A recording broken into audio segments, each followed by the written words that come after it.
In this video, we're going to take a look at how to create a game. If you haven't set up prizes, however, you'll need to go ahead and do that first, because the game, as you'll see, requires at least one prize so that you can create a game. So if you haven't set up prizes yet, go to our videos page and click on the How to Create Prizes button for a video on how to create prizes. Once you've created your prizes, go to the login page and then log in, and then select on the MyPromoGames page. You can click on the Create button to create a new game, or you can edit an existing game, and we'll do that now. Notice that all the options over here have an underline, and if you roll over them, you'll get a pop-up with more information.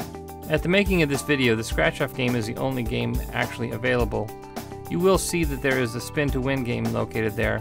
That game will only become available mid to late April 2013. The next item is the name of the game, and that will be what shows up here on this screen. Next is the permalink option, and that is what will be displayed at the end of the link. And if we scroll down here, we can see that inside of the code, which we will be covering here in a minute. I'll go back up here. The next item is the sign up header image. This image appears above the sign up form.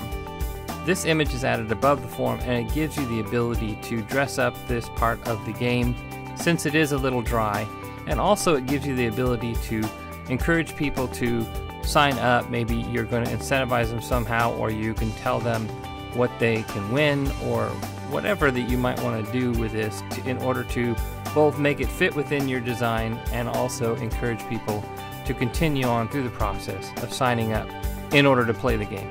That image does need to be 640 wide by 181 high. You can make it less high, but that's the maximum height and width.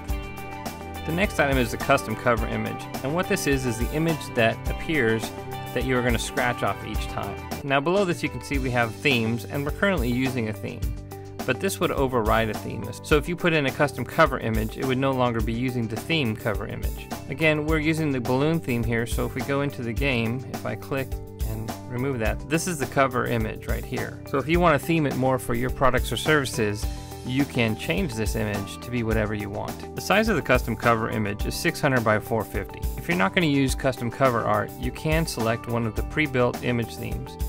We have 4 of them. There's a balloon theme, a cartoon faces theme, pot of gold theme, and a treasure chest theme. And you can use those to get up and running very quickly. The Game Over page content has a WYSIWYG editor that allows you to customize the Game Over screen however you want. To enter the WYSIWYG editor, click on the blue link at the bottom, and it will open up this WYSIWYG editor. And a lot of this should be familiar. We have the options for some text here, we have bulleted items, we have the ability to import an image and set up a link for it, and so forth. You can toggle to an HTML version here. So if you're familiar with HTML, you can set this up however you want. If you select some text and want to make it a link, notice that we give you some button styles if you want to add that style to the link. Also note that you can set up the link to open in the current page or open in a new window. You can also select from the files available to you to import art into this section. Notice that you can also import images, YouTube videos, even create HTML tables here. So you can style this however you want to match your theme, however you need it to for your promotion. Once you're done, click on the Save Game Over content, and it will pop you back into the CMS. Now we're ready to select some prizes. You can select any number of prizes. When you're first creating a game, most of your prizes will actually be over here to the left. And you can select any one of those. Click on the right pointing arrow to make them prizes that will be used in the game. Notice also that we can select a prize and edit that prize, or we can add a new prize here. And both of those options are just shortcuts for the options available in the My Promotional Prizes section. After you've selected your prizes, you need to select a prize mode, and there are 4 to choose from. You can select to either have certificate only, email only, email and certificate, or demo mode. In demo mode, the prizes will not actually be awarded, no emails or certificates will appear. The demo mode is designed to show the game to prospective clients. Going back up, the certificate mode, when a prize is won, a certificate is shown. And here's an example of the certificate. We'll come back to this in a minute. When the email mode is selected, it will send an email to the email that is here in the notification email field, and to the winner of the prize. You can opt for email and certificate, and in that case, a certificate will appear, but there will also be emails sent out to the winner and to, again, to this email right here. Next, you can set the frequency of how often a player can play the game. You have options for daily, half day, hourly, twice daily, or weekly. Next, you can set how many plays are allowed during that frequency period.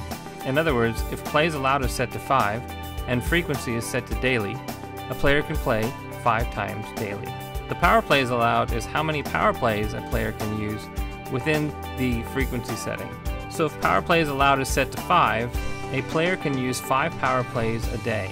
The next option is the game directions text, and this appears at the very beginning of the game. You can edit the instructions however you want. The congratulations text, redeem text, and conditions text all appear on the certificate or within the email. If we go back to the certificate, we can see the congratulations text on the top, the redeem text, and the terms and conditions text. The sorry text appears when the player has run out of plays. After you've entered all the options above, click on the Save button. After you've saved and you're ready to publish the game, go ahead and select Yes for Published, and then go to the Your Site game code, select all, and copy. Then you can paste this code into your site design, your Facebook fan page, or wherever you're going to implement your game.